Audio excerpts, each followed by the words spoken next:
ati kati labayo nalinga mba sister. Nalinayo ka boyfriend naye temwabeerangawo byamakuzi before byali bya kissing kuwakana ate bakwakana njogera amazima byalinga bya kissing ati baveeyo oba kati tebaliyo tetuli ku national channel baveeyo bakakase inakusino bawaayiriza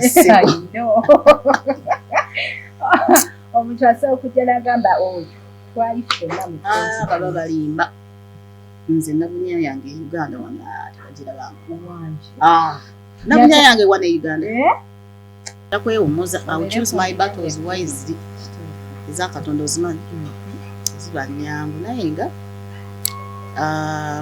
I think the best option gye balaba yakuntwala kusomera Bulaaya bwentyo planned kid olabika mama wotuuka eri ebya planned kid gyebiri ai tanti oba olabika bulungi simanyi oli mweru simanyi wazaaliwo oli brown ng'abaana batukula tijanga abaana banyirira ne bwabeera nga muddugavu fresh looking crisp people nga tutwala amaalo gaffe UK culture shock natukana mu time yali ya autumn twabagende e London bagamba nti Empapula nzibu za kufuna nzibu bayita mu chupa kyoba olabanga abantu bagenderi ne babeera so stressed kubanga baba expecting a lot when they come from bwe bagenderi they expect a lot bwe batuuka eri reaction ne culture shock ne reality ne bakuba people there work hard mwina n'ekyejo yes when you sit in your office ng'olina sessions zo nga nnya ozikola you will have to sit that hour n'owuliriza ebizibu by'omuntu for that very hour ate ng'olina obijjukira kubanga she will be asking oba he will be asking kati abantu bwe batuuka eri baba balowooza nti sente ozinoga ku muti si bwe kiri baswiri people work hard omuntu bw'aba yewadde time wabeerawo light at the end of the tunnel kubanga emirimu gyegiri omuntu atakimakinga bw'aba alowooza nti they will cheat there is no cheating so much teriyo byabufere you're not going to cheat nti tokola kujjako era bigenda endinga up ng'oli ku busente bwa gavumenti obw'emmwanyi bakuteeke kwezo flat eza high rise ezifti eziwunya emisulo then otandika okunyigira abantu nga Emily Smith for us when we were plunged into the society twasoma twamala okusoma course twafuna emirimu even though we changed our careers twakola ndi tugula amayumba we got mortgages and we bought okitegeera kati omuntu bw'agenda eri n'atandika okugoberera lifestyle yeri n'atafokasinga ku kyamuleese awaba beba abajja ne batandika okuyombera ku internet ne batandika okukolimira abantu abali e Bulaaya ate who have made it zaba pretty call saa papa kati naye era eventually namulabira nenzirika when it came to it of course boy nafuna boyfriend ku university nafuna boyfriend why to dating kati nze no ndi mulamu lokole awo ndokose nga ndokose nga mugamba ame celebrate tuka tuli Bulaaya mu celebrate nedda uni namugamba ame celebrate nagamba it's okay naku respect nga nga wobimanyi kati awo ng'omuliza until marriage kye wali ogezaako ye yali intention ate nga nali serious nnyo ate tubirabika nayinedde kati otulaba abaana nayo ne batya okiraba ki ekintu but you know si byangu when you go ng'ofunye opportunity ofunye visa by far genda onyonyonte Bulaaya kubanga amazima tugamanyi era be batunyonyonta kati naawe genda nyonyonta Bulaaya oba oyise ku musajja akuwasisa oba oyise ku byakusoma oba mirimu genda onyonyonte pound okiteete wano ojenjoyingi kati togenda eri n'otandika kubeera nga bali manya ennaku yo be focused ng'abayindi oba abachina bwe babeera within 2 years they have already started buying houses bw'ona ogoberera abannayuganda abali eri bakoowu nnyo bakoowu abasinga bakoowu kubanga ye abeera ku ssente zaabo mwani abeera mu kuba shift they get stuck in their careers nga healthcare n'abeera ng'ali stuck mu yo career kati ate bw'okola mwezi career bwezi otandika okufuna depression. Abalungi abali ku HK Media yenze Hadija Kigozi in latest updates and celebrity news onako olwaleero ntudde n'omuzungu ndowooza omulaba alabika bulungi nnyo tuli ne Emily Smith onako olwaleero mwebale kutulaba mwebale kutwagala mwebale kusubscribinga aba BB ekitovuzi lwantekamu omusayikulani kyetambulira ddala bulungi bakugamba zoofuna visa ekutwala Dubai ngeri very discounted osogenako ku Platinum Wellness Spa niweyambisako ku spa yawe nungi nnyo ayagala okukola sauna steam ayagala okukola ku facial oba massage bajja kuyambako nsenzi kulaba kale nawe Dija nenga you also look good tatula na filter batukadde yadda batukadde naye it is what it is beautiful wenkulaba wali eri ku simu ate simu nange simu zirina esimu nayendoza nazo oba nazo nzivuma nnyo ezinkyawa naye nga bambi thank you so much for hosting me on your beautiful channel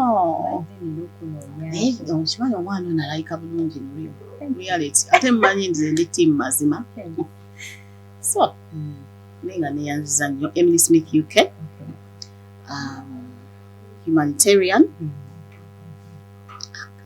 activist ku baana bamulekwa eba single mothers n'abantu abalala ababulijjo ababeera mu stresses so Emily omuntu akulaba ennaku olwaleero amanyi linnya la Emily Smith oli muzungu asiri muzungu baswiri nina ekika namwe muli balogo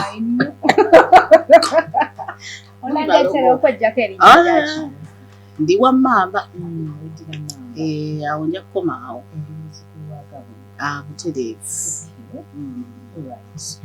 so ogenda ddi ku gundi eyok wagenda ddi eyok nagenda nkyali mwana muto nali in my early teens sijjaga nti nakulirayo because I was already an adult nagenderayo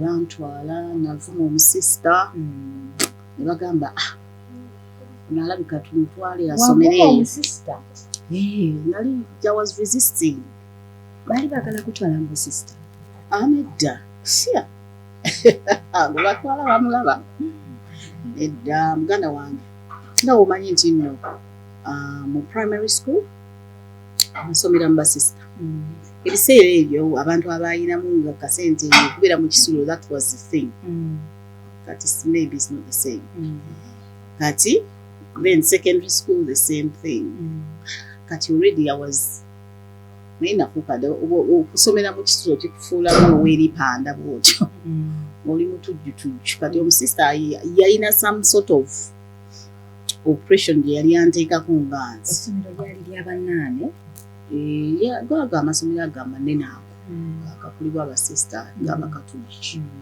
I don't want to mention kubanga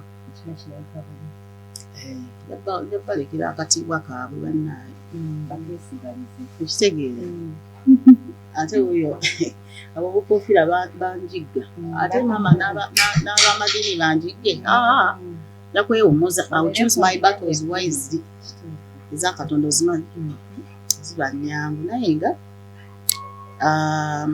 I think the best option gye balaba yakuntwala kusomera Bulaaya bwentyo planned kid olabika mama bw'otuuka eri ebya planned kid gyebiri tanti olabika bulungi simanyi oli mweru simanyi wazaaliwo oli brown ng'abaana batukula tijanga abaana banyirira ne bwabeera nga muddugavu fresh looking rich people nga tutwala amaalo gaffe UK culture shock natuukana mu time yali ya autumn obukola nga buva ku gundi ku miti ng'empewo manyi kakati yawe ebiseera ebyera empewo eba nyingi ate nga age gye nali that was a teenager eri when you over 16 you are an adult osobola okwegatta nalina mbeerera n'okwegatta bannange edda nalina virgin nende UK nga ndi virgin wewagendera UK wali nali virgin ati kati labayo nalina mu basista nalinayo ka boyfriend naye tewaabeerangawo byamakuzi before byali bya kissing ate bakwakana ki njogera amazima byalinga bya kissing ati baveeyo oba kati tebaliyo tetuli ku national channel baveeyo bakakase inaku zino bawaayiriza omuntu asobola okujja n'agamba oyo twali ffenna mu baba balimba nze nabunya yange e Uganda wana tebagirabangu nabunya yange wana e Uganda aba alimba nagenda akyali nga sina experience muyo area kyokka bantutte mu nsi nga anything goes kati jukira yo maternity y'abasister I'm used to be I'm studying in a controlled environment time to eat nemugenda is that systematic gundi mulinga bu robot naaba ne mugenda koza ngoye ne mugenda kati ntuuse banga uli above 16 you are free naye ebintu nali mbitya of course era neekuuma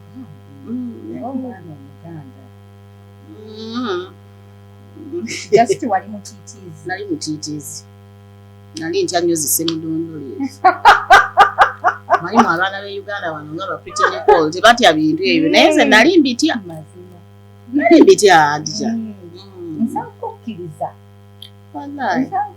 nti wali obitya nga kati nali nabirabirawo nze nasooka n'okulaba ku semudondoli nazirika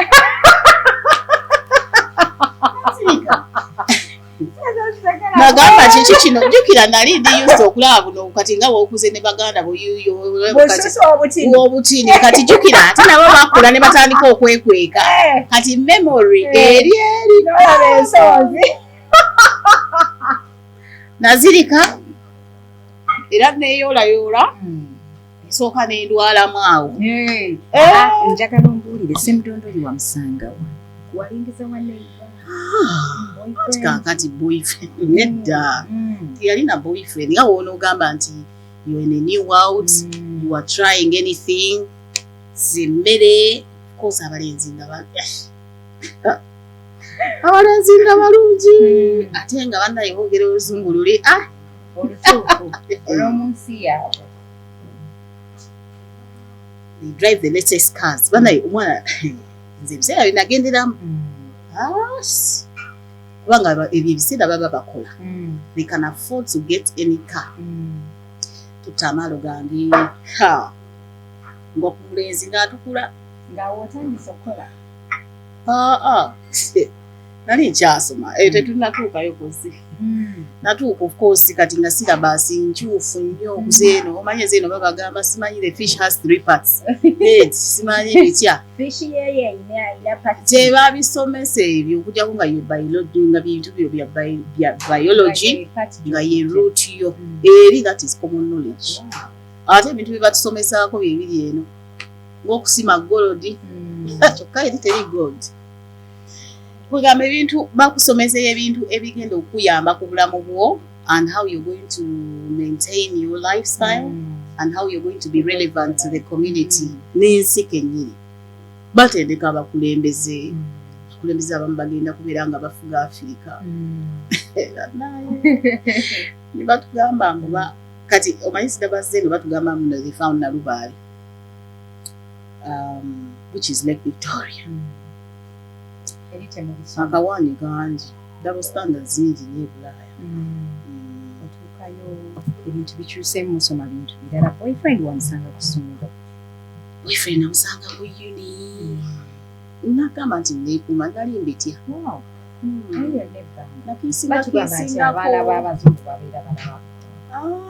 Munaye ekyantraumatizinga abedda naawe poli twali tumulaba nga tetunagenda Bulaaya. Si kati ate Ssemudondoliwo wamulaba n'otya? Era twali tulaba bino bisoft porn nga tulaba biri byennyini tokiraba. Nga tulaba bino bisoft porn biki bakulagako omanyi those erotic gungi. Kati ndowooza twanigambe soft porn si hardcore.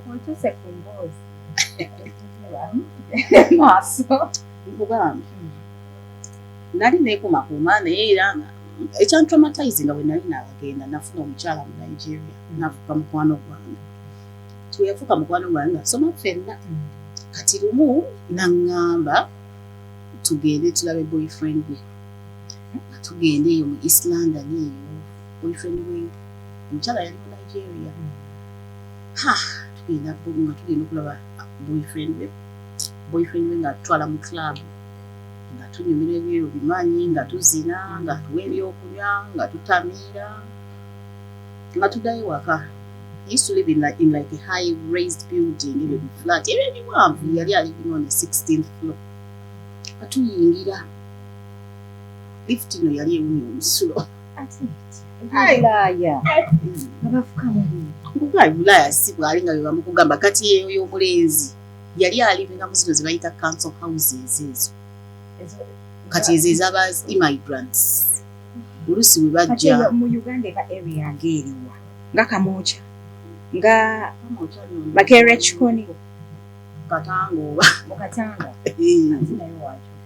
wakyukamu ndowooza Kawempe oba Kamotya bwayise kati nga abeera mu high rise building lift netugirinyanga ewunya omusulo naye lwakuba twali tutamidde naye nga nabuulira namba ino wanasooka pasi saagala binyagija era bibale kunya bulungi kati mukyala nkugambe abaana abo balimba okimanyi baali batugamba mbu alinskin awunya nze natuusa ku alinskin nga he smells fresh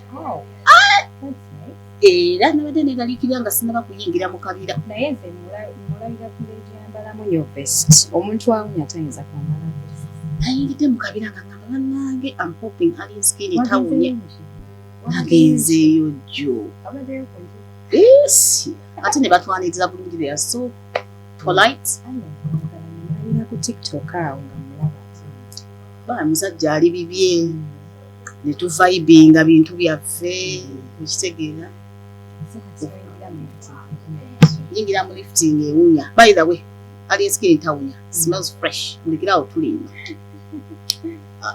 Yingira mu lifting ewunya erimu omusulo. Nabisobola bino. Kati awo love gago zikuuseeko. That's like after a year of my arrival. I'm trying to blend in nange. Kitegeera I'm a young girl. Tenga. Kozi kati ntanze n'okwesigaza moisturizer zeeri ezaalagirwa. Nga nange ntandise okuvaako olufufu lw'e Uganda. Olwa cake soap bagiyita batyeyo. Babiyita batyeyo bisabu. Ebyozi ebyo ebya bbulu ne biki ebyo twali tukosa musawo soap obunzijukizamba dina. Akati munnaye nga tuyingira mu lifting nga tugenda boyfriend nga gulawo flat ng'enyirira munda ng'ali very organized ebintu bye nga birungi nga tuyingira. It's very very beautiful inside ng'abantu bakola ennyumba zaabwe. Munnange of course kati bo baali babiri bo nga baweta nze third wheel nga bwe bagiyita ngasigala mu ddiiro waliwo kifa mats ne baka ku kifa mats bataddeko music ntanidde nga negwiraawo buba bukya mpulira omuntu ankonako bw'ati naye nga ndowooza oba ndoota alinga nzukusa ngugumuka bwenti ntunula ng'omukazi eyawanvu wakomeryo munene nga muwanvu nga asooka ngamba what are you doing in my house ayogera Nigeria kugamba accent yaba Nigeria what are you doing in my house kati nze nali ntamidde mu hangover biki mufuya mugamba oh no sia this is my friend's boyfriend's house gwani ng'asooka gamba wait nuzanga agenda ayingira mu kiyungu aleeta ekyambe yaleta omanyi biri ebyambe hafulumya nje nina hangover nina okulaba nze n'akambe nga mbuuza where is my man gwani tolaba nti no nali neetamiziza nina hangover gwako ayi mukyala ng'akugirayo akambe nebase ku kikeeka nkyerimu zi hangover manyi twamixinga nnyo ebyokunywa ate nga ndese n'amaalo gandwiramu ddala mugundi mixize ebintu omukazi afuutuka mugundi n'ekyambe muwanvu bannange bwe nalaba ekyambe ate nze kiri ekyambe omanyi munaye kati nali sifumba era nalina buno obwambe bwange obutonotono bwe nali mmanyi ngenda okulaba ekyambe kinene omanyi bino ebisali bitemera ddala ennyama nga ngamba where is my man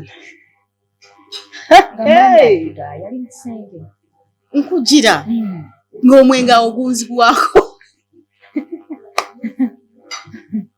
nze no wongambye nti yagenda mu kitchen badde manyi yagenda mu kisenge nze nange ennyumba sinnagirambula biri awo mpise mu corridor ndabye entebe ndabye bathroom ng'awo wemanyi kugamba ndaba is okay mwenge gwanzibwako Kujja nasituka omanyi nali mukamini naye nasituka ku sipiidi nemugamba nti kebereeyo alabika ali muno simanyi mukwano gwaki kati bwemugamba bwemugamba nti kebereeyo nga insistinga who are you kozanga alowooza nze mukazi okitegeera nga alowooza nze mukazi kumbe baali beesibiddeyo naye nga bwe yawulira TV nga kweri yajja buzimu ddiiro teyatekebera mu bisenge biri mwenge gunziguddeko nnyimiridde mugamba please check the other side are you sure you are the wife nga ngamba yes mbadde ku holiday nga ndaga n'amakeesi gazina ne passport abadde gamba mukwano gwange maama bannange tolaba nti nno twekaza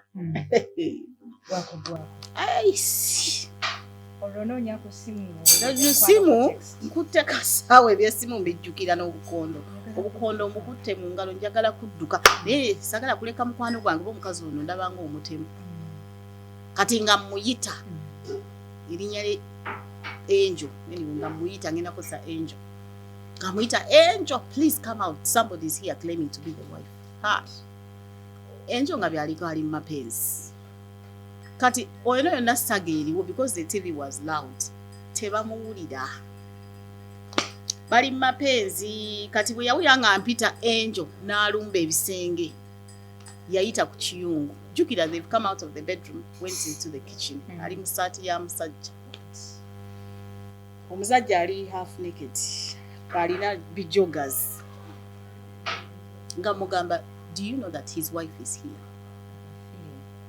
wife agenze mbisenge bya agenze mu bisenge kati bwe yampulira nga njogera wasokola basemdondoli eyo tujja anti kugamba ekya traumatizing ekyokubeera nti no saapapa ekyo kyenziko kati munnange nga atuulira nga twogera mu kiyungu as soon as I had her footsteps nenfuluma ne mugamba please we need to leave omukazi alina ekyambe okitegeera ng'agamba wuishi maama nnyabo ng'oli tali bwiringi kubeera nti afuluma ng'ate kinene kiwala kyali kirabika bulungi ng'akigamba I'm not leaving ate nga ne boyfriend naye wali pembeni nga mugamba Amen. Angel, omukazi akutte ekyambe. She didn't believe me. Until nze we nawulira footsteps so kana enzira yeno mudiro omanyi zizi flat tike ebikubo so kana enzira yeno side yena ajja naziba ekiyungu mule yangu hey oli naye nakasika yakambe what yeah nkutidde era neewuunya abakazi abanyoma abasajja yasika yakambe she was willing to lay her life down ku muntu omufumbo nakasikayo nagamba I'm not leaving nemugamba amen do you value your face yes single cool I am still too young to get scars on my face ate era nga natia nenkwata kasawo kange nenkwata engatto zene nakasawo ke nemugamba we need to leave agenda kulyebula face look at her already ye mukadde kaina cha losing kaina cha naye nga naye afiringa munyivu already nakasguba omusajja n'ateekayo omukono ne bamusala sayine kutandika okutonya was a serious fight kati bweyala omuwala bweyalaba omusaayi she just went through underneath netugulawo flat netuduka emisinde tulaba nti tetwayita mu lift tulaba nti wakkirira amadaala ng'ate gaali mawanvu 16 twabaleka baleekaana eyo omusajja ng'agezaako okuprotectinga we got through down them stairs I don't know how fast we got downstairs naye twatuuka ne tugwa ku luguudo kati nno njukira tuwerekedde siina na ssente ate ngenze ne mukwano gwange ejjukira akasawo kaalimu ki lipstick lip gloss hanki na simu nga munaaye ati nga munaaye bazadde bo bakusasulira school fees ate nga n'ekirala ono yali agambye kati nga noza biringa ebye Uganda osasulira omusajja boda bakasawo k'omukazi w'e Uganda asangamu lip gloss na katambaala nalinamu katambaala nkyasoma school fees bansasulira kati jukira because I'm trying to blend in sente bazadde bange zibampeereza I'm overspending it kati ono akoze invite yalina okundabirira oba bbaawe ng'ate waliwo tuyina ekikumi nga naye tayina naye tunamugamba where's the money nga tayina nengamba tufudde tuli mu East London kyokka ngologobeerawa east nga tubeereeyo mu north west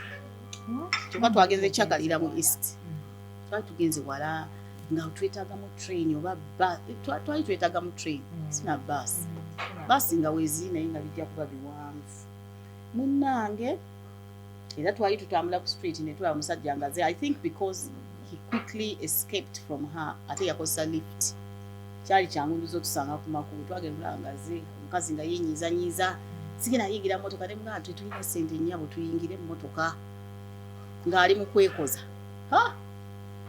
tuyingire mmotoka ng'agamba nze naggula emmotoka the backside neŋŋamba nze ŋŋenda sigenda kubeesigere omusajja ayeesibye kibbandage era yalaba nnyingidde naye n'ayingira mu maaso ne bavuga nga bwe bayomba naye nze ng'asiise nsaba kimu bannaye ntuuke emirembe era from then on nembeera nga neekengera neŋŋamba ebintu bino ebyaba boyfriend kansooke nninnyemu awe nti bwe natambula kyobulaba nga saapapa laba semudondoli ezo zaba pretty decor saapapa kati naye era eventually namulabira nenzirika when it came to it of course boy nafuna boyfriend ku university nafuna boyfriend twali to dating kati nze nno ndi mulamulokole awo ndokose nga ndokose nga mugamba ame celibate tuka tuli Bulaaya mu celibate nedda uni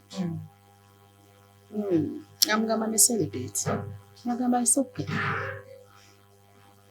yakurespecting nga nga wobimanyi kati awo ng'omuliiza until marriage kyewali ogezaako ye yali intention ate nga nali serious nnyo ate tubirabika naye nedde kati otulaba abaana nayonooneka ddira naye nze kubadda simo kufaanana olowooza ninga abagundi abawubye nabunyanze seyange nedda nedda kati tolaba nti abaana abantu abaliko kuba balalu tetubeera wetuti kati munange of course we nagiraba nenzirika nemugamba that thing is not going anywhere near me nemugamba ekyo njagala osigira ekifaananyi muyingidde mu ruumu hoteri teyali hoteri kaali kafulaati ke nga mubimanyi kafulaati kasemi simanyi babuyita butya self-contained flats kuba yali ku university nalina ka self-contained kati nga tuyingira twali mu vibe twali tuvudde mu club agamba we can try biki you've not done it biki ng'agezaako okunconfusinga bw'atyo nga nange ate ndi mu vibe tunweddemu nga mugamba okay but I need to see first kati awo mbuuse jjukira ndi Bulaaya kimanyi nti no kubanga bwe baba bakusomesa wali bakuba ebifaananyi nga ekifaananyi is not what I remember. It's not what I remember. Ebifaananyi biba birala mu kkono omuntu. Era nali mbuuse kati wali okyalina oli gundi science wa reproduction. Isi. Bakeeyo. Oye science oyo nagenda okulaba ekifaananyi kye bakuba. Si kye kino ky'olabye. Size nga yo nene mukko kugye nzijukira maama nnyo. Hai. Nebikusobera. Era nyumiza bulungi awo gayajjamu engoye. Ngajjamu engoye zinga mugamba let me go and freshen up. Mfuluma ngajjamu engoye nasooka nenzirika. Wallahi kugamba was startled. Wagwa mu kinaabi. Gasaagwa. Naye nali nvaayo. N'ozirikira awo. I think na spacing amukko for a good few minutes. And when I came back to my senses, nengamba, you are not coming anywhere near me. Ate tuli Bulaaya. Naye abazungu akukwata bulungi. Teyali muzungu. Yali muki. Wagwa ku muki. Nagwa ku Ssekiganda. Maama nyaba. Asomereyo Planned Kid. Wagwa ku Ssekiganda. Ssekiganda Planned Kid. Naye aba yayingiramu oluzungu. Yalaba yayingiramu oluzungu naye anti munaye kati nga era oyo China mentality era kakati abagenda okwangwirira bye. Nga nagamba Ssekinigeria bonedda. Awo nabazira wallahi bo nabazira. Naye nga namugane ekijja kusoboka. Kati obudde eri akuwujjizaawo. Tozirise tewazirika. Ozirika ng'oyimiridde I spaced out. Wazirika oyimiridde tewagwa. Okuzirika kwo nga tekwali kuzirika. Tolabangako omuntu ng'ayimiridde awo naye nga tali. N'agira n'avaawo. Nadde engulu ne ŋŋamba. Kati bwe namugamba bwetyo nagamba kati n'atandika okubeera ng'alinga ebiti nga munyiivu.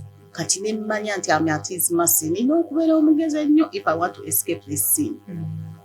Kati nemugamba okay you calm down just ntiddemu naye size oyinza n'okunzigyamu nabaana. Namugambirawo. Size yali etya. Nemugamba let me what? Size yali enkana etya. No. Yali nnene nnyo. Wetegeera nti ne kati mba nkyagitya. Kati eba nnene kati jjukira that time this is some time back. Okitegeera kati neŋŋamba kaneebereremu kasooke neebereremu ne mugamba I'm feeling a bit faint. Ate era nali feeling a bit faint. Wajjukira nali ntamidde. Nali ndi shocked ku gundi neŋŋamba no. I'm too drunk to do this. Namugamba ntamidde. Neweekwasa. Naye nga Ssekiganda obumanyi. Angalemeddeko. Yes, nga ayagala kulemera. Namugamba kimu. Namugamba come and get dressed. Drive me to my place. Nina a very nice lube. naye yawo ng'omugezigezi gye ngenda okukozesa because I can't go through this like this. Yes. Kati jjukira, I've already said yes, we are going to tugenda kikolako. Waddeko. Yambala tugende. Kati bwe yayingira bw'ati okwambala. Oteekako kakoko. Kola tondeka nnyuma. Nagula flat eyo. Swi! Ngirenda okubawo misindi. Era ne taxi nagiyitira wansi. Luckily yali abeera city-ish. Yali tali mu kyalo. So it was easy to have a taxi. Ate nga nalinamu kasente awo. Nenziruka. No escape. Saddayo. Yali first kati wo. Eyasooka. Temwaddamu kolagana. Mwakiteeraawo yanyiiga. Ekitegeeza yali kyakwagala yali akwagala. Twasigala tudeetinga naye nga Seriti sakkiriza kubeera mu kati kufunda bwe katyo. Kati netwawukana of course yafunayo ekizungu n'akifunyisa olubuto. Ku university gye twali tulimu. Ne twawukana. N'omutya.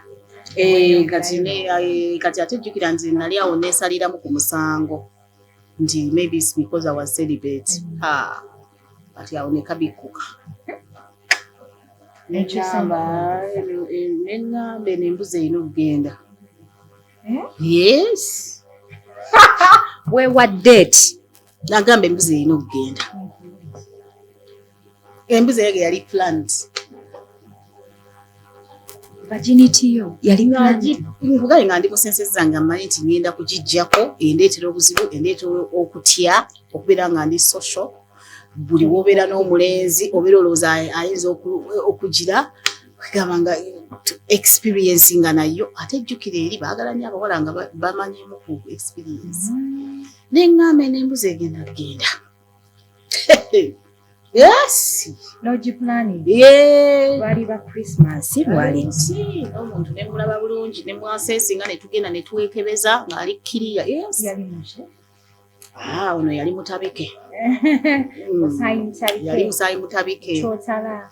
Mu kyotala ng'anyirira alabika bulungi ate ng'ali very gentle. Nga yali ankwanidde ebbanga nga mugaana. Naye ng'ekiŋŋaanya era nga ntya.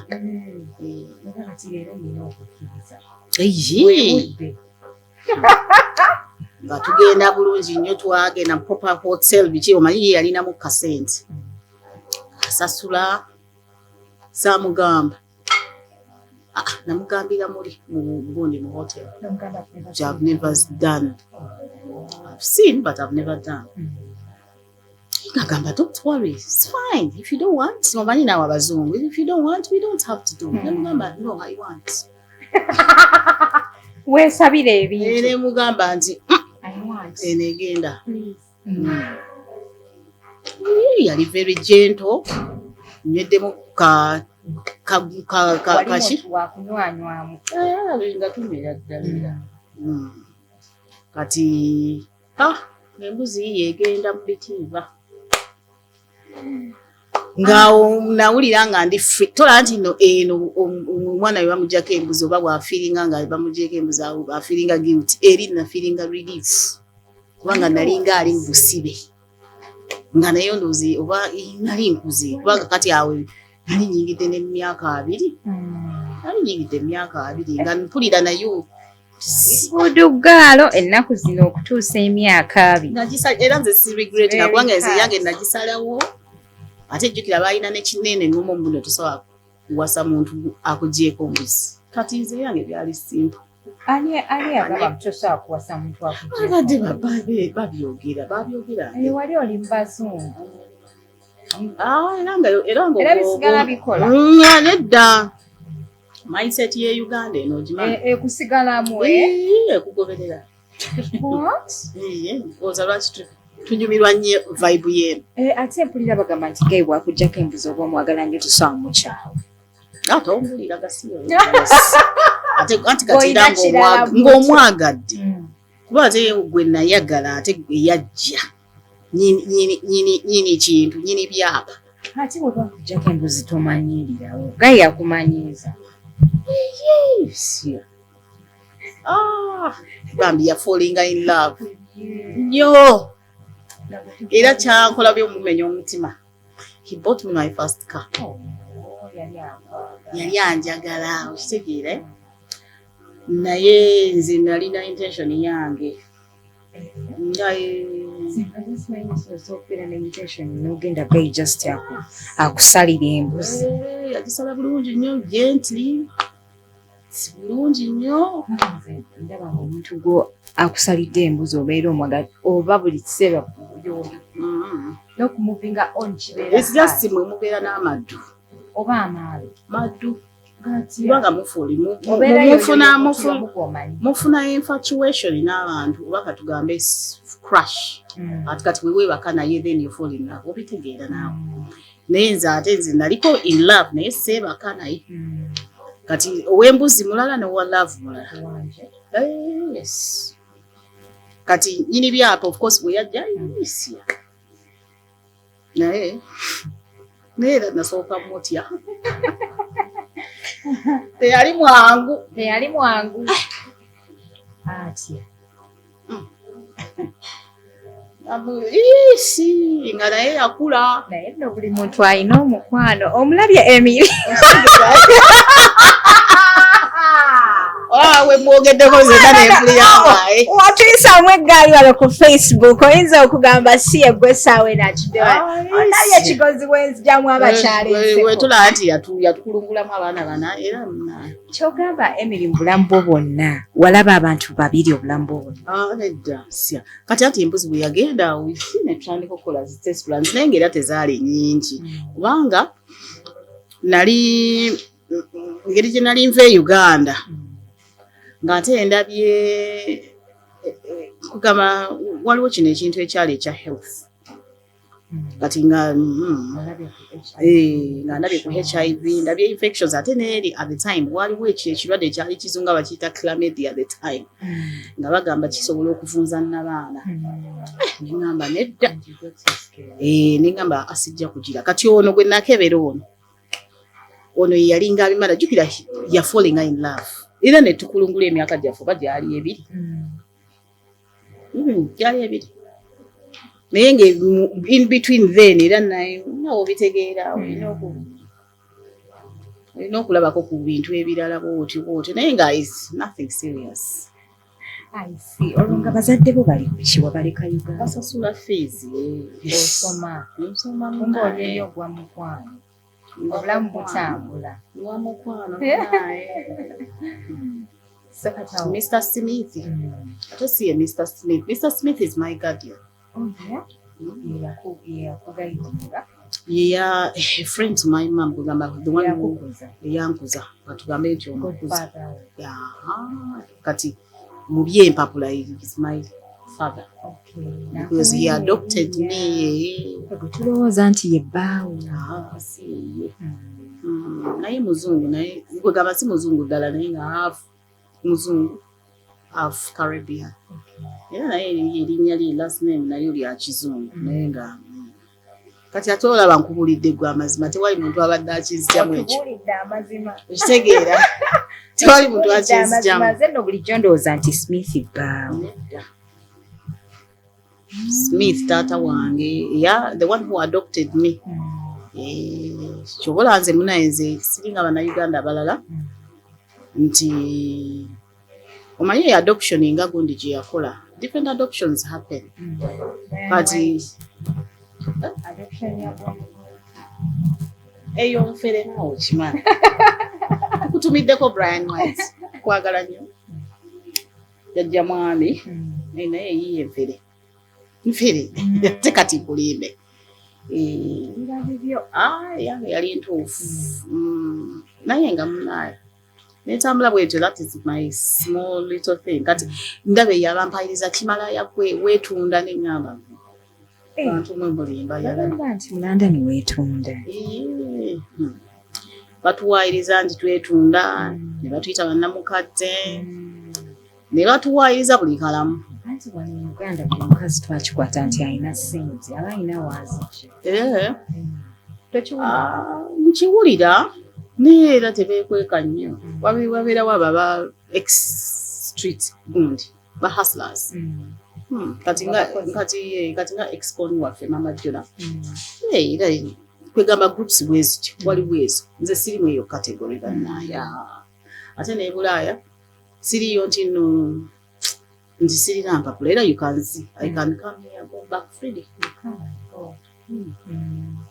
kati ekyo ebyo bajja byogera era Hadija Nera wakola mukko era toli munako ojja kuwulira era bajja bikuwayiriza bajja nakugamba nti no oyinza okuba ng'oli ku MP nga yateekamu ssente bajja kugamba MP yakuteekamu ssente okitegeera so kati mbyonyumiriza ndabyawo boyfriend mutandise okuzaala abaana siwuliddeemu mulimu sia anti nga bwolaba nasoma IT banamala okusoma IT nachuzinga IT kubanga kati at the time it was a parental guidance naye ate bwe namala okusoma nentegeera nti everybody tekijja kunkolera ate emirimu gyali mizibu okufuna at the time because of course the skill ng'omuddugavu omugu ate okitegeera ate competition nalira ngenda kukola mu bintu bya gundi computery kwegamba nga era saagala nnyo bintu bya kunkalubirira saagala nnyo stressful life kati nentegeera nti ebyo tebijja kukola nekyusa root netuyingira ebyabasawo nedda ebyabanasi nedda abaganda nedda muganda wange aba omutwe psychologist netuyingira mweyo root netusigala mweyo root era okujjako business zaffe endala zemba nkola kale wano obeeri naye n'omwami naye n'abeera nti n'abeera ngattako nga ye ate gino emirimu gyaffe si gye gino egy'okuwuba zi shift simanyi bityali you can work from home yes ku internet bulungi nnyo because when you're doing your sessions you do it in their comfortability especially when we went in COVID it's even better kubanga abantu bodiringa nabo oluusi babeera balina phobia n'ey'okufuluma kati nga you have to deal with ng'olina okwogera nabo ng'oli ku computer ate ng'oba kusasula use your brain you use your gundi neeyongerako some advancing neeyongerako kati I'm in my second year era essaawa yonna si kati mwaka nga guyiseeko kino kirekawo abakuwala naye si kyekiri awo nti nno era okyakakasa okakasa biki era nalabye rape bambi ng'azunga n'okukakasa ne sikaanize neŋŋamba okola kyaki siko omukuba naye kakati eri yonna tomanyi omuntu alina eddembe okulaga olubuto ate bw'akyalubalaga nti ataddemu olubuto muli batiitiizi kankubuulire rape si ye mwana asoose gwazadde kitegeera ate tamuzaalidde asoose mu bindeeba naye bindeeba tumumanyi kankubuulire rape si ye mwana gwasoose okuzaala first of tamuzaalidde internet namulabye akolima nti n'abalogo bajja kuloga omwana we balwanyisa katonda kankubulire katonda si yafuga internet sitaani yafuga internet kyobola nga batuleetera nnyo ebikompola anti yabadde abagamba nti temugenda kumulemesa postinga kyayagala tetumuganye ku postinga bataze celebrity akimanye nti when she puts her life out there it is national cake for everybody to talk about ekyalina okukimanya bebanyini ba motivation speaker bwe batugamba temupostinga mbuto temupostinga baana kati akikoze the same thing yali we yali nga tannaba kutuuka waali awo yali yes kati apostinze omwana afuna mixed reactions kati yabadde ayagala twogere birungi byokka olubuto lulabika lwabadde luyoya kupostinga mwana olubuto luyoya abalogo nno bamulinze abalogo bamulinze olubuto luyinza okuyoyosa n'oyoya buli kimu abalogo bamulinze akitegeere nga we yali atwadvisinga abalogo babeera bakulinze monitoring spirits up and down up there on social media ziba zimulinze okitegeera because it's the easiest way they monitor our lives nze olaba mpostinga nnyo okujjako kibebi kyange okitegeera ate nakyo oluusi bakiyisaamu eggaali kati ye ayina okumakinga sure nange omukyala okubeera olubuto nonyira nga repi wanyira si kyangu leka repi apostinga ebifaananyi naye nga wamulabyeko namulabye mu kifaananyi okikakasa kifaananyi nga we nkulaba wano ati gyonyirira naye towayiza repi enyindo togira nti egaziye nnyo naawe embuto zigaziye omukyala yenna bw'obeera olubuto okyukako era naye takyuse bubi lukyali luto lukyali luto sikaani teyabadde necessary kubanga olubuto already is showing nti nooli lubuto yeruwaani lwabindeeba abakyala bangi lwabindeeba ate lujja so that's why I asked oba lwabindeeba ate n'okukakasa kwaliko wabula mukyala ate akakasiza yakukola ki talina kyeyankola ate banaye she's a beautiful queen naye akimanye nti nno bw'aba ataddeyo something we will talk ate ffe tulaba woonoonese okitegeera wetuusongera ddala there is nothing wrong congratulations ku mwana we it is a nice beautiful thing talina kweteeka ku stress kati namulabye yenasa kavidiyo akalabye asa akakasa anti mulwana na katonda nobody is fighting God with you Ray-P.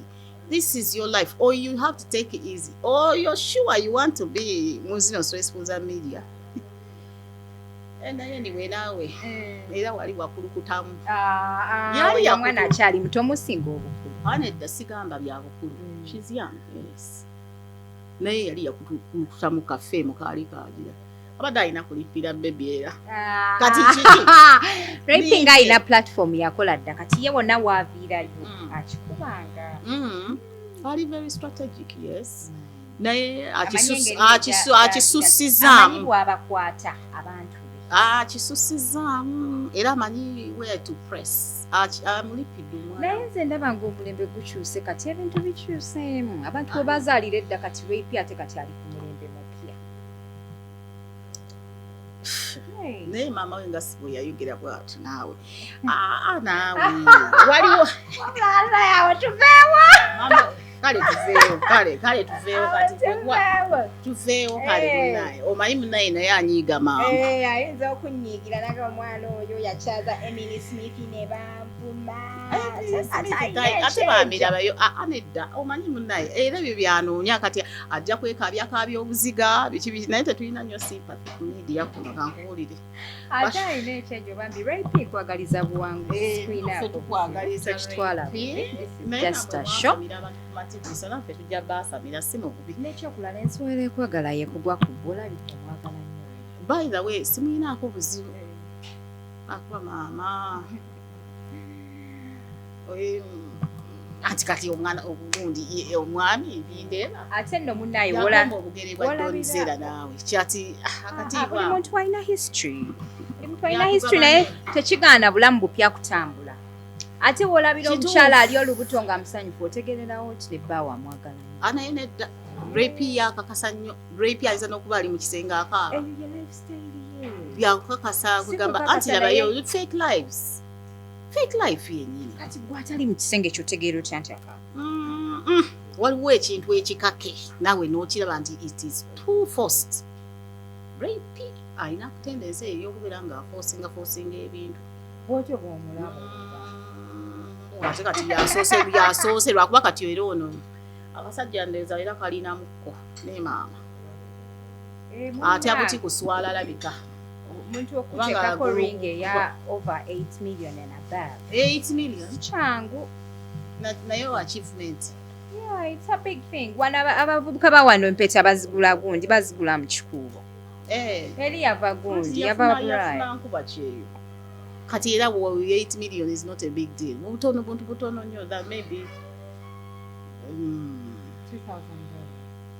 era buntu butono nnyo ku nkuba kyeyo so just yayina maalo ayina maalo ate era agabadde nago naye bwatyo bwe yakula lwakuba mu Bannayuganda mwamulemerera omutegeera mwalemerera otegeera omwana tumwagala naye ayagala atukakasa nti ekintu bwe kiri naye ffe ndabayo nze binde bannamutegerera ku gundi ku live ya MC Rich nga tanaba nakukwana bindeeba gundi mukazi woyo rape yakomba obugere bwa donizira ebyo bibaawo naawe mu bulamu ffenna tulina ddate kati nze balete ddate wange bamukube wano ku midiya olabe ekiribwa naye ng'olinayo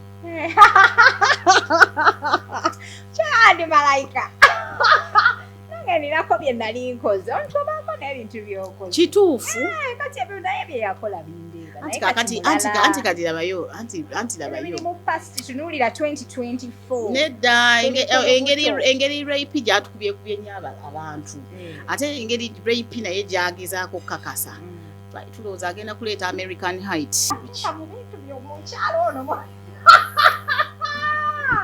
naye oli mutiitiizi mwena muli batiitiizi kati ye waaba ayogera ng'abeera fair njagala nnyo okuwa abakyala bannange ekitiibwa bwe kituuka ku mwami we mbeera saagala agamba oyo omuwala ayatula mu kamera ne bavuma omwami wange basikyagala naye gwe obubaka abufunye enswere kwagala yekugwa naye rape tukwagala isyasa tozaalidde internet woba olowooza nti ozaalidde internet emiggo nno gijja ate abaloko kwebali ate sinze sinze amaaso ababiri sikaani yange nja gipostinga ate neya rape yekubiza nayo kifaananyi nze nja gibasikaaningira mu documentary form gibateereko naye mupiiwo kye ani bwogira so kati soko nzizeeyoko ku kyeyo tuwulira abantu abagenda eyo London bagamba nti empapula nzibu zaakufuna nzibu bayita mu bucupacupa kyova olaba nga abantu bagenda eri ne babeera so stressed kubanga baba expecting a lot when they come from bwe baba bagenda eri they expect a lot bwe batuuka eri reaction ne culture shock ne reality nebakuba people there work hard mwemulina n'ekyekyo yes when you sit in your office ng'olina sessions zo nga nnya ozikola you will have to sit that hour n'owuliriza ebizibu by'omuntu for that very hour ate ng'olina obijjukira kubanga she will be asking oba he will be asking kati abantu bwe batuuka eri baba balowooza nti sente ozinoga ku muti si bwe kiri baswiri people work hard omuntu bw'aba yewadde time wabeerawo light at the end of the tunnel kubanga emirimu gyegiri omuntu atakimakinga bw'aba alowooza nti they will cheat there is no cheating so much teriyo bya bufere you're not going to cheat nti tokola hujjako era yogenda endinga up ng'oli ku busente bwa gavumenti obw'emmwanyi bakuteeke kwezo flat eza high rise ezifuti ezimu emisulo then otandika okunyigira abantu nga emirimu kwekiri for us when we were plunged to the society wasoma twamala okusoma twafuna emirimu even though we changed our careers twakola ne tugula amayumba we got mortgages and we bought ekitegeera kati omuntu bw'agenda eri n'atandika okugoberera lifestyle ye n'atafokasinga ku kyamuleese awaba beba abajja ne batandika okuyombera ku internet ne batandika okukolimira abantu abali Bulaya ate who have made it ekitegeera ne banyiigira abantu abali e Bulaya mu kifo ky'okubabuuza bakikola batya okiraba kyekyo ekintu but you know si byangu when you go ng'ofunye opportunity ofunye visa by far genda onyonyonte Bulaya kubanga amazima tugamanyi era be batunyonyonta kati naawe genda nyonyonta Bulaya oba oyise ku musajja akuwasisa oba oyise ku byakusoma oba mirimu genda onyonyonte pound ekiteete wano ojenjoyingi kati togenda eri n'otandika kubeera nga bali manya ennaku yo yakutwala be focused ng'abayindi oba abachina bwe babeera within 2 years they have already started buying houses bw'ona ogoberera abannayuganda abali eri bakoowu nnyo bakoowu abasinga bakoowu kubanga ye abeera ku ssente zaabo mwani abera mu kuba shift, they get stuck in their careers in healthcare. Nabera nga ali stuck mu your career. Na then nite kati ate bwokola mwezo career bwezo otandika okufuna depression. Kati gwe wono jango li fresh. Ekyo kyamanyira wagenda okusindika. Kati ate then you're going to limit yourself kubanga toyagala kubeera uncomfortable. You have to step out of your uncomfortability. You know, you have to step into the hot water. Blending with them, nenga kumanya kyakuleeta, you're making your money. Togenda eri kugenda mu clubs buli kiro, spending what you can't afford. Ndoyingire mu mabanja ag'ekisiru gotosobola kusasula. That kind of lifestyle yesinga okuleeta stress. Otandika okukakasa mbu okakasa na Uganda. Toyina na Uganda gwokakasa. Ugandans have money. Ugandans lifestyle is very expensive. Tebakikulimba. Era you have to respect them. Bana babeera wano day in day out. Nga tebalina your salary jobs ezo ne baba wasimanyi miliyoni mmeka. Naye nga they survive, they drive beautiful cars. Uno avuga kawulo. Naye so bahanyiza lwali mugenda kuyiga awo.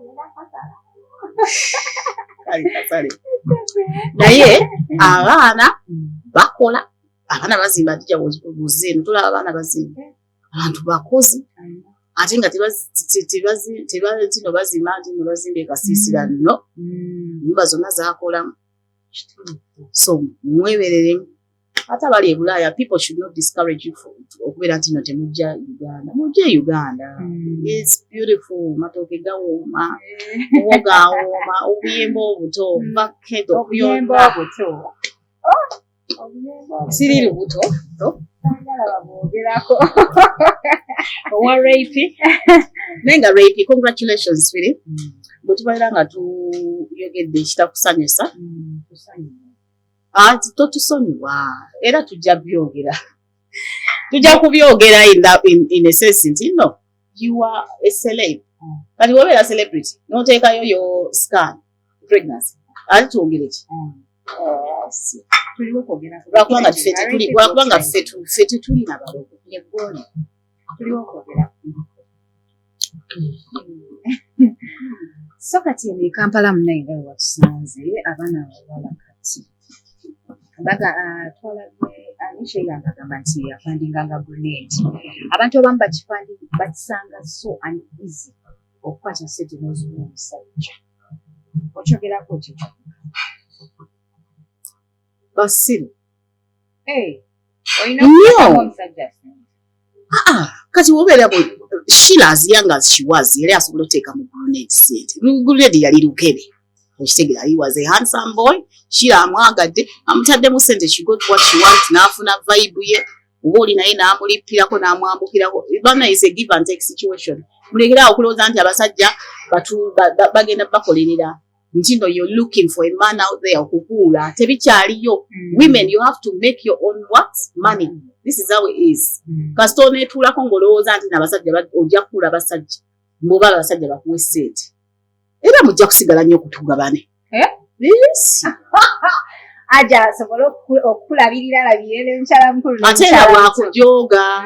Kitegera babasige n'endwadde zaabwereere because you want to be cheap. Byalayisi nnyo omukazi nti no, you can't tosobola kubeera nga you contribute to your family lwokubanga kiki olira musajja akuteeka emusinga. Mukyalinda nnyo. Kati abaana bavuddeyo babawasa ne babakyusa bazzaalu tembalaba. Kati abasajja bafuna ne za association z'abasista. Impulira abaani banene abasajja abatagaba mbuzi eyo association. Bastingymen association. Balina bastingymen association nammwe muli amawoota. Nammwe muli basiru. Okitegeera. Kubanga nammwe mwennyini as a man kyobola abakyabawasa nnyo.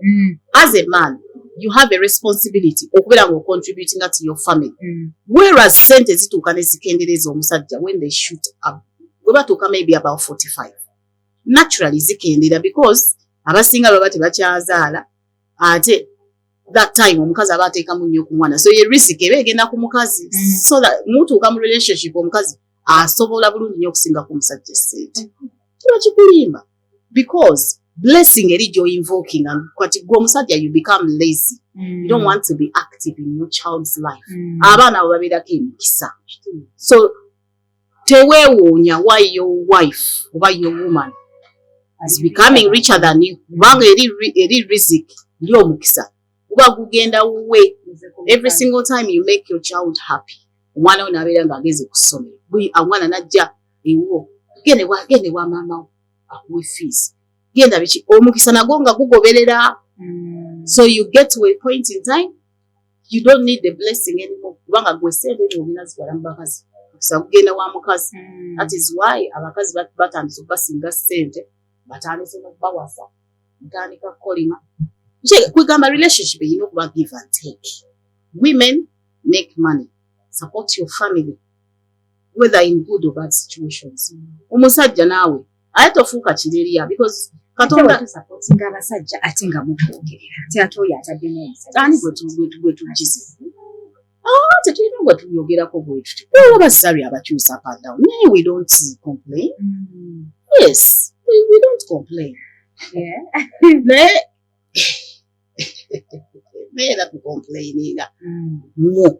Because also you women, you shouldn't be so cheap. You have to buy love all the time. In a contest in you get it up in a family unit. Uwa okubira ngo oli mu relationship. Ngeri solid. Sibya rental. Bimubeeramu eno contest eno gundi eringa yo ng'olina ekyapa. Mukazi wo wamusasula oba musajja we yakuba bakwanjula ng'oyo wa married. Totula onotandika manzi omusajja taleeta kino. Omusajja kataba nga kuwa emmere. Abakazi batanze mutwala abaana baabo ku poliisi. Bino ebyagundi. Ebya actor comedian. Mandalabirira mwana oba naye nedda. Kati ebyo biri conflicted. Omusajja of course olina okulabirira family yo. Kati omusajja ono omukazi bw'alaba nti nno bw'olina ssente naye nga toyagala contributinga ku baana bo ajja kutwala mu kkundi. Etteeka limulagira. Agenda kutwala ku poliisi. Ate osirikira eyo mu kunyigirizibwa. Niwe baba serebu mubaleete tubayuze. Okitegeera? Baserebu abaleete abatwale. Mubaleete tubaliyuze. Kati sekita yafuna obuyambi. Lwaki gundi mulipizi yali aganya obuyambi. Naye kati when we voiced kati kisoma kisajja kyatu. If it's about the child, mugyemu ebintu bya gundi ate yali exit ate biki yali whatever. We don't want to know. Look after your kids. Wazawo balaba wagenda okuyiwamu amazzi munnabo byangu kiraba nti kyokka ate kati bituusa okulabirira omwana weesuulirayo kyokka bakyabawasa nnyo mwesiyanda ye Uganda mbadde nkuleeseeko mu Uganda wamma tuddeyo e Bulaaya ebyitya Bulaaya sijja kulimba naye eyokya ebintu byonna biyekanamye shopping wali okola owa pound 2 kati ali ku 4 tidde kati ali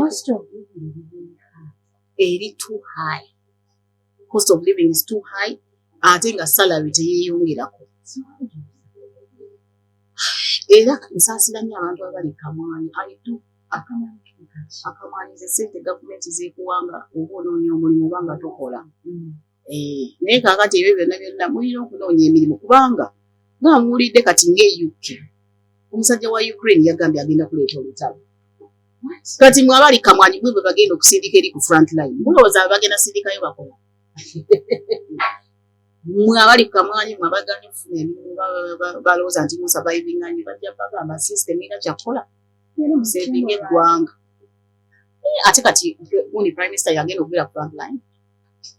Era bagenda kunoonya abantu ate nga inbox yange nina Abannayuganda batwalira Iraq nga bamala babakomyawo naye suubira nti gavumenti ya US eyinza obutasasula abantu abo kyekandiza omuntu eyali responsible oba kibiina kye bawa ssente ndowooza be baziga abalala tebawulira bomuza abayisa bubi. It is very scary. Corruption ali bubi kati ebitongole ng'ebyo yes kubanga oba wagenda mu butongole nti ogenda osevinge abalala saasidde nnyo kubanga ate omanyi lwaki era tebajja nabasasula ate nga nabo kibagwanidde mugenze mussa abantu e Iraq nga babawaayiriza muno balina nuclear smart bombs tebalinayo byakulwanyisa muyisire babalimbye muno mugenda kufuna empapula those people are users they will use you and mwebereremu work hard wherever you are katonda wonna wakusudde kola ssente yova mu byokusaba ebintu by'obutemu nabyo si birungi kati joining the social media branding ekulira ku ozisaako eggaali bakulonda awo jjajja Ichuli omanyi jjajja Ichuli yali ayagala nnyo mukitegeera nga tumugayiringa naye tokuba nnyo bana you need to calm down kati abangamba atandise okugayiringa muzija mu fame nga Kenya media nga nkwasa Joseph Joseph ajja kuyambako posting your stuff managing your social media handles nga tutambula guno gwa 2023 actually sinaweza na mwaka omwaka guweze actually ate ne video ya rape gye nasookera ku iso weird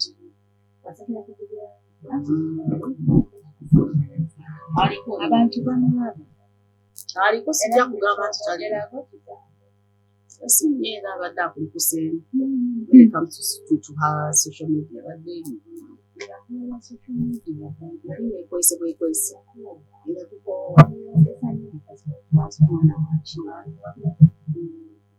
naye tatuwaggere naye nga ndamunaye kugamba I came my passion was jjajja Ichuli namugamba nti abaana bafiira ebuwalabu naye kati jjajja Ichuli engeri gye yali mu site kyali ku gavumenti ng'ekyo kiba kikuba ki gavumenti naye tasobola kiyisaawo kati nenzija n'emotion yange yakadama lives matter era abantu bangi yes era abaana bangi bakwasi bateeka mu social media because of their privacy and dignity nabayamba okuvaayo kuba baali babonaabona it encourage me okubeera nga mbyogerako kubanga the time tewali muntu yali abyogerako buli omu ng'abitya kuba bikuba gavumenti kuba bizinesi z'abantu abo batwala abantu ebulaaya kati nenteekako eddoboozi kati ate kyakyusaamu n'empagukamu awo jjajja Ichuli yafiira I was so heartbroken because yali atandise okubeera ku mazima kubanga ngambe yali atandise okuyimira n'omuntu wa wansi abatemu ne bamutwala ne tunyiiga ate ng'ebintu ebisinga bye yali ayogera byonna bize bibeerawo byonna ebisinga kasajja kaali kagezi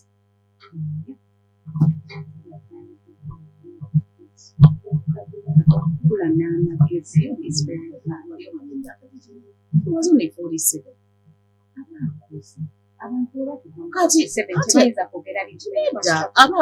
But you know, social media yali emanyi nti he's 68.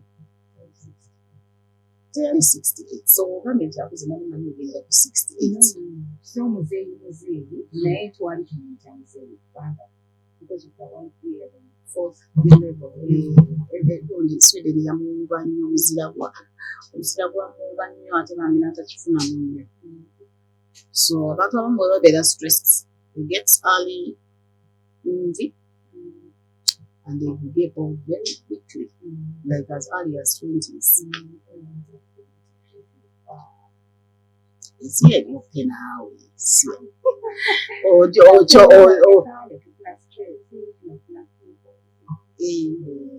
naye nga bambi it was a painful thing to hear there's nothing you can do nti kugamba ate nga biri controversial asobola ntulibako era kati kati yali avudde anesigala awo bambi Organic Nation Emily Smith Luke batumiddeko tiba nzima batumiddeko naye nga abaana ababegundi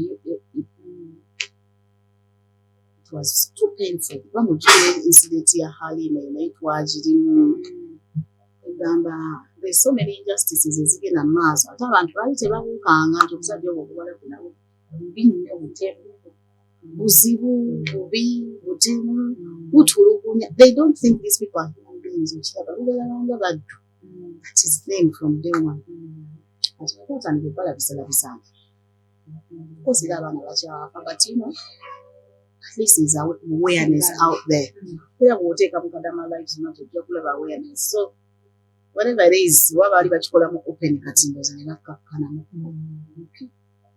batya mu training tulaba obudde mu training joininze politics politics banneesibako bwesibi abo nabo bandipira buli pezi abokofira zisibalinaako na buzibu by the way my issue was kwogera mazima nti bannaye federation eno gyemulaba abasajja mubaleke basake copyright yaabwe ne ssente kubanga ne Kadingo naye afuna ssente okitegeera through the government through his institutions through ebyo ebitongole byabwe ebulaya bayibi babaleke bakolesi bafune ssente zaabwe ali nekitala si Katonda nti tayogerwako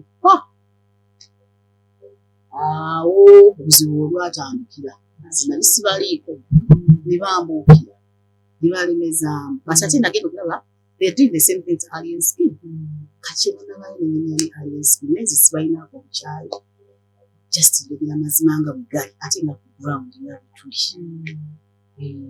bino bye mutulimbalimba mulegeraawo ku social media nako obuzibu bwonna bwosanze bukyalo kyo of course batutiisatiisa naye ate si kyamu inbox yange manager yagituukiramu waliwo simiraba naye nga nkimanyi of course kati birabira mu comments ne bakuvuma ne bakuwaayiriza ne bakuteekako bino but you still stand kasita obeera ng'osigadde ku mazima gija bw'oba ng'ogenda kubeera ku propaganda kati yagwa n'obulimba bwagwa because people always have evidence out there bulimba nti Uganda is bleeding nzije nalaba abantu bazimba zigoloofa abagagga we bali abatalina nabo era nga mu kitundu ekyasi buli nsi yonna Bugande omu ku bantu baffe Empapula yagenzeeko e Guinea for holiday omanyi bino ne bazunga ng'agamba ayagala genda ng'amugamba okegenda ng'agenda kyeyasanze eri the country is backwards kavidiyo nja kakuweereza the country is so backwards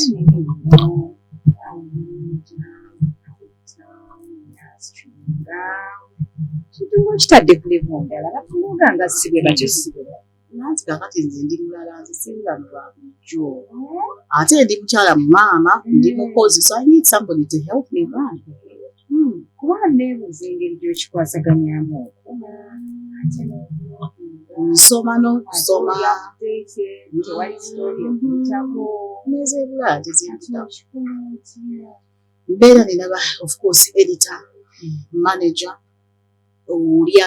alaba what is there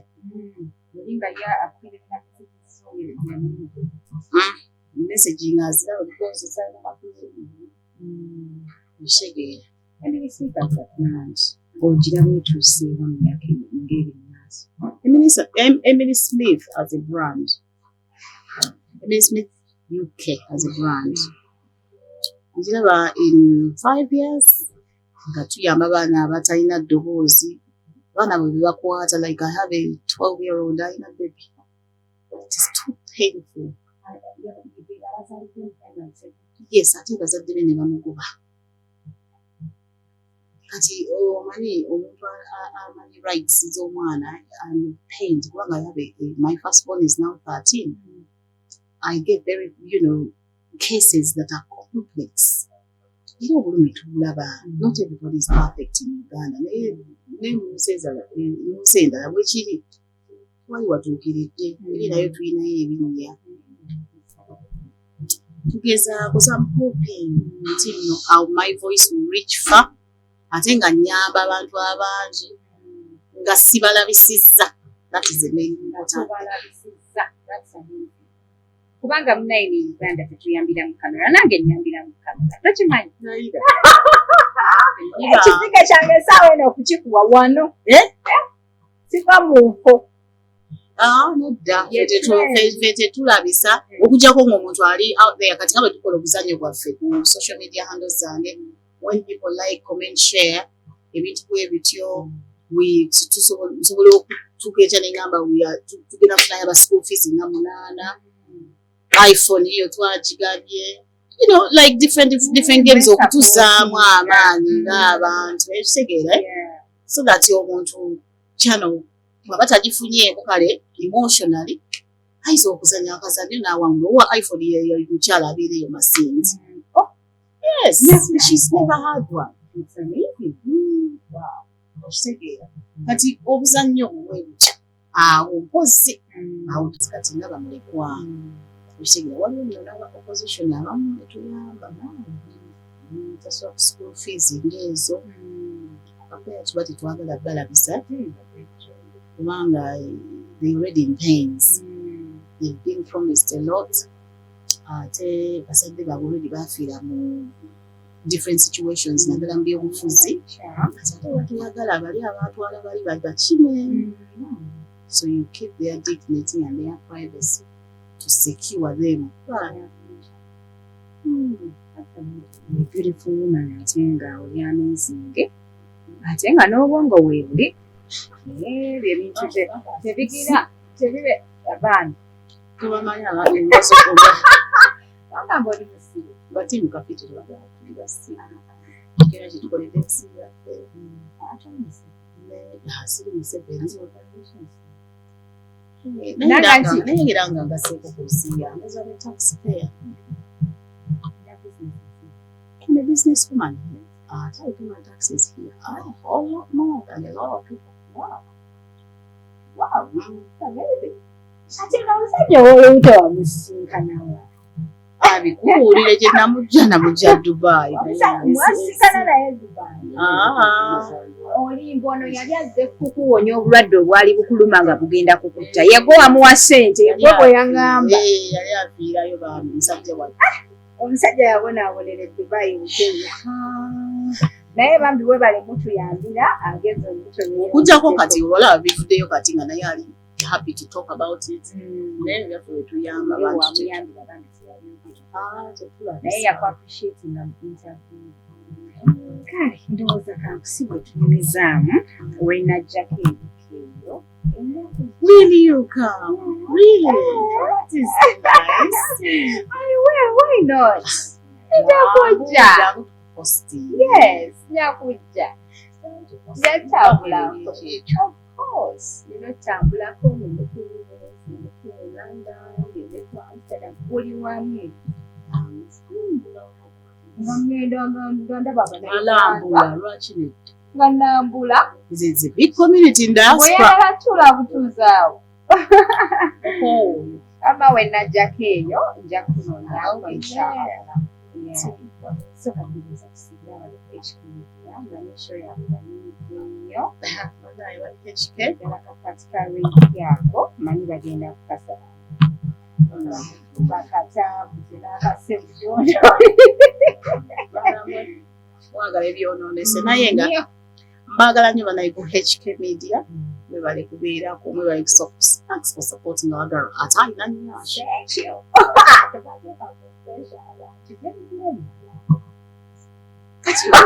Swala kinaawe. Oli katiiti. Bagala mbondoya. You flaunt it. Obeera toyagala kubatiisa.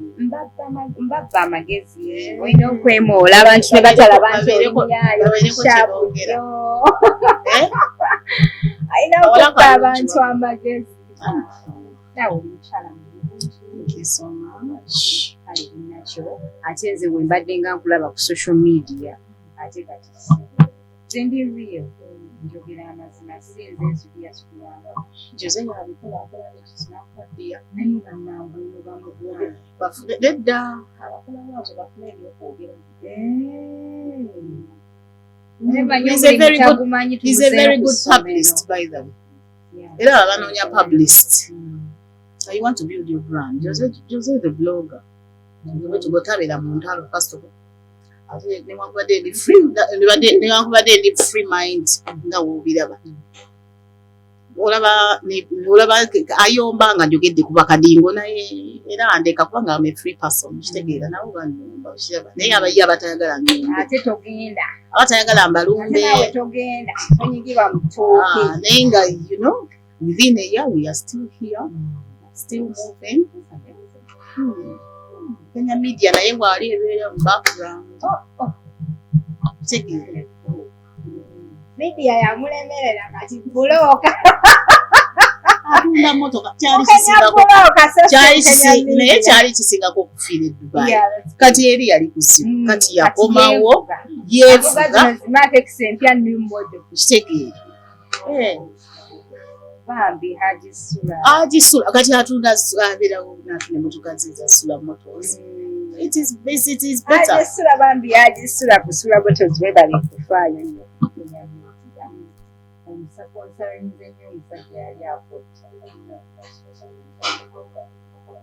Awala kanyumira. Akanyumira ako ka programu kaabwe bakola ne Jose.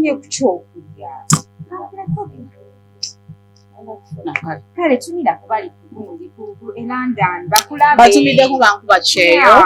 Abali e London bakulabe. Batumiddeko ate temunyiiga nnyo kubanga labisizaako ebyo naawe ebintu by'amazzi. Ebintu siyingidde na nnyo ate.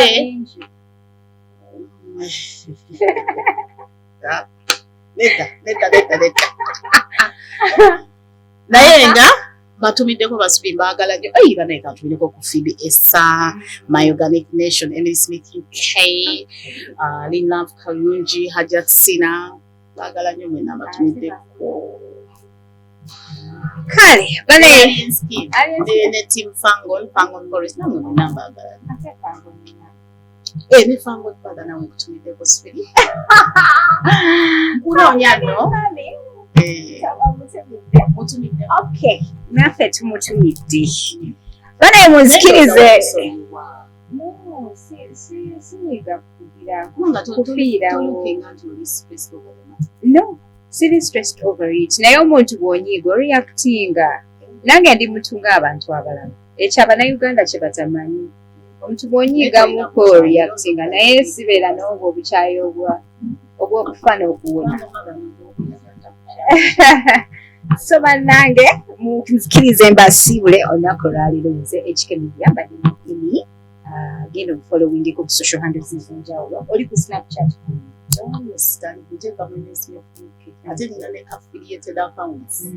Basolabako video yamanyamu. Okujjako. Ez'obukalabanga n'ez'obukalala. Ez'obukofiira. Awo banteekayo kunvuma naye. Endala nono banaye tagenda yatujjirira simanyi watumuwona 2020 etandise ku speed naye tujja embracinga nga weeri banaye mutukirize tubasiibule mweraba.